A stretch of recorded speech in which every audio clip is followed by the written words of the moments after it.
my overriding climate confession is that an individual's efforts are futile because of what we're up against on a global scale. Yes, understandably, this is a really tricky one. My angle on it is that your individual actions are exactly as pointless as voting. Huh? Yeah. Huh?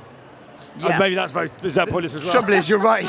You're right. That's also point. Depends on your constituency. Yes, Yeah. true enough. Yeah, basically, my biggest climate problem is a lack of faith in the idea that what you do individually makes a difference. Even though, of course, it does, because all we can be is individuals.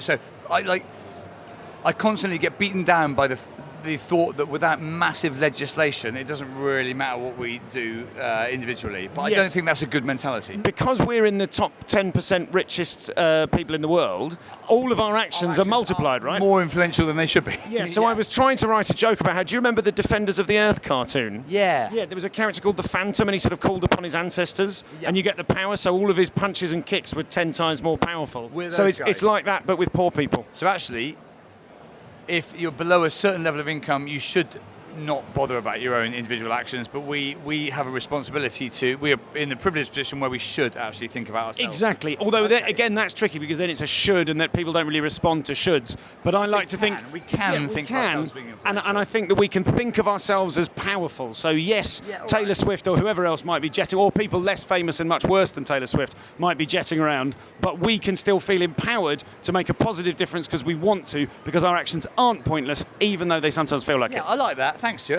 No worries.